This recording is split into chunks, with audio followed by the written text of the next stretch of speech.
Hey everybody, how's it going? Welcome to another episode of The Finishing Blow. Hopefully you guys having a good week so far. This week was, I don't even know what to say. Some of the news that came out this week was just absolutely crazy, and I don't even know how you can phrase it without going insane. I'm going to try my best to let you guys know how I feel about things, but before we even get to that, let's go ahead and kick the week off on a good note. We had a trailer for Mission Impossible Rogue Nation. Now, I've never covered Mission Impossible on my website, and I still don't know if it's going to be like a huge thing for me, but it has some pretty good fight scenes, at least in the trailer, and the end of the trailer looks absolutely bonkers. So I figured, hey, why not go ahead and share it with you guys, and if you guys want to see more of this stuff, I will. I try not to cover anything that's too far away from the martial arts genre, which is why I haven't done like Star Wars or the Avengers or any of that. Like, I'll cover the movies when they come out for review, depending on what the movie is. Like, a lot of people told me to watch The Winter Soldier, things like that. But Mission Impossible, it looks really good, and I was actually going to watch Mission Impossible 2 for a review this week, but as you guys will see later on in the week, I actually chose a different movie last minute thing. But yeah, I'm really interested in this. I want to see more of it. It looks like it's a solid action film. So it's coming out in July. We'll probably get some more trailers here and there, but it just looks absolutely crazy. So I want to share with you guys, but let me know what you guys think about it. And if you want to see more coverage on movies like this, let me know, and I can definitely do my best to cover it as well. All right. Of course, for those of you that are more martial arts fanatics, we also had a trailer for SPL 2. Now, this trailer that came out, there was a teaser that was coming out like a few days before, and it looked so leaked and bootleg that I didn't even cover it, because especially with like Pound of Flesh, where trailer was getting taken down like every day, it wasn't even worth it. But this one is a legit official trailer, and it looks really good. They got the SPL tone down to a T. I still don't know how all the action is going to work. You can tell they're spotlighting Tony Jaa quite a bit, a lot more than I thought he was going to be featured, actually. But it looks good. That final fight just looks insane. So I have really high hopes for this movie. I'm hoping it's going to be a good, solid action film. We don't have to wait too terribly long. I think it's coming out in the summer.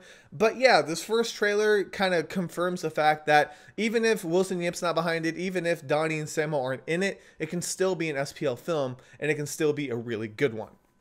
Alright, next up, let's start the crazy, shall we? Okay, so you guys have probably heard by now, but Ip Man 3 is going to have Mike Tyson in it. I don't even know. I don't get it.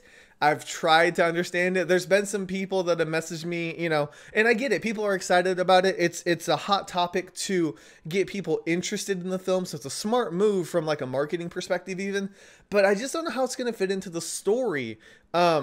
Because this is supposed to be like the final chapter of Ip Man, at least for Donnie. So we're going to have Donnie Yen fighting Mike Tyson, which is probably what's going to happen. Otherwise, we got the whole Bruce Lee thing going on, which if you guys haven't heard about that, they're saying that they couldn't find a suitable actor for Bruce Lee, so they're going to be using CG for the most realistic portrayal of Bruce yet.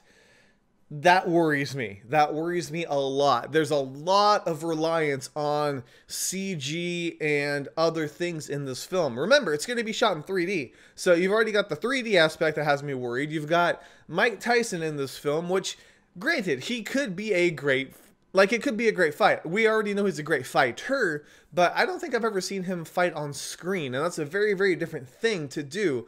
And, Darren's character from Ip Man 2 was a boxer. So we've already seen Wing Chun applied against boxing. So there's a lot of kind of curiosities right now. Donnie's been really supportive of it. Yes, I want to see it. I want to see what happens, but I'm really worried about it at the same time.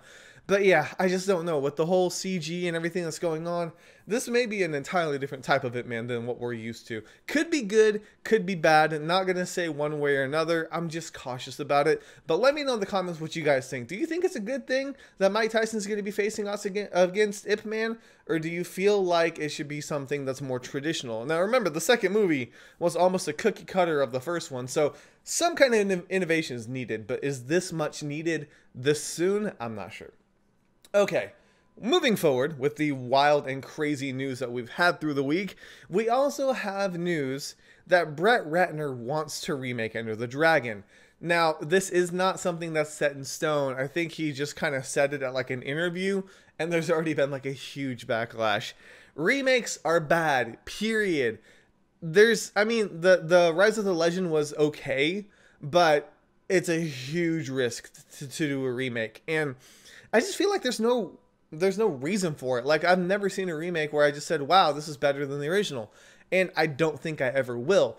Now, the thing that really worries me right now is the over-reliance on existing franchises in, I would almost say, the American market in general. You've got old TV shows coming back. You've got sequels to movies that came out 10, 15 years ago. It's almost like they literally have no idea what to do story-wise. Like, they can't keep people's attentions, so they're relying on nostalgia. And that is a bad thing. Like, there should be so many new stories. Like, the industry has evolved so much, you know, that there's new things we can do, new camera angles we can use, just different ways to tell a story.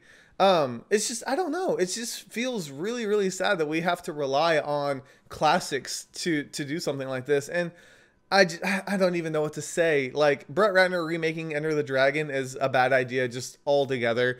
The Rush Hour franchise was okay. Yes, the first one was good and people enjoyed it, but from there, it kind of spiraled out of control. And to be honest with you, I haven't seen many of the other Brett Ratner films. I never saw the X-Men movie that he did. I never saw Hercules with The Rock. I know there's a bunch of other ones that he did, but like, that was his peak. And like, now he's slowly kind of, I mean, going down, I guess, like, career-wise, and so he wants to do something to boost himself back up. I understand that, but this isn't the way to do it. You're just going to make the fan base upset at you. You're going to get people really, really riled up. Bruce Lee is such an iconic person in the martial arts industry that it's just not even, it's not even safe to do, you know?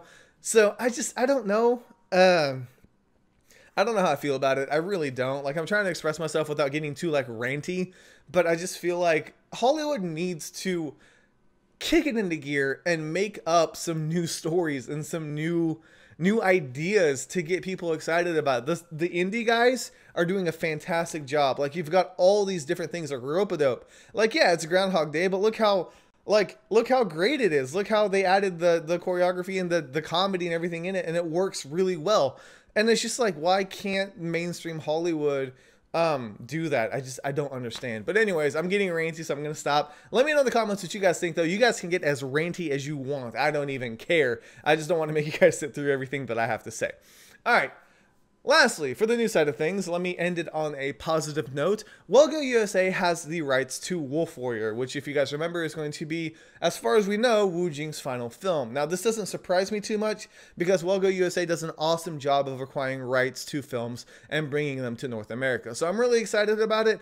I actually don't have to wait too long. I believe it's coming out next month for like a limited theatrical release, and then in May. So April and May is going to be kind of a big movie like a big movie slate, I guess, for me, because there's so many movies that I want to see and review and cover for you guys. So there's going to be a lot of stuff going on, so bear with me if anything slips through the cracks. I'm going to do my best to catch everything that I can, but props to Wellgo USA for grabbing the rights to that awesome film, and hopefully it'll be as good as I've heard, but I'll just have to wait and see for myself if it's going to be good or not.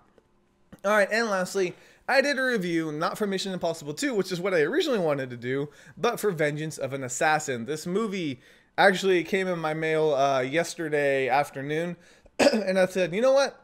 I'm going to go ahead and watch it and review it. So my review got pushed back a little bit because of that, but I went ahead and watched it for you guys, gave you my thoughts on it.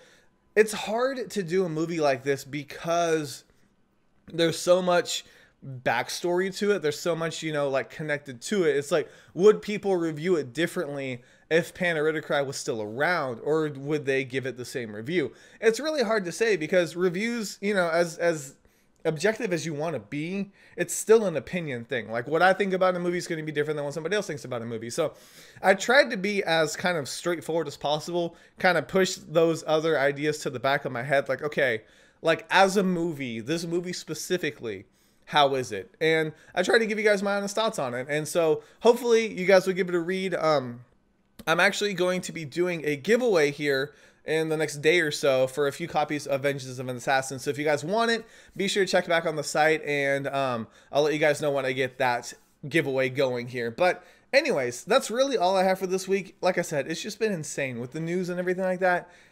I don't even know what's going to happen next week, guys. I have no idea, but I really do appreciate the support. Thank you guys so much for watching. This is K Miller, and this week, it's been finished.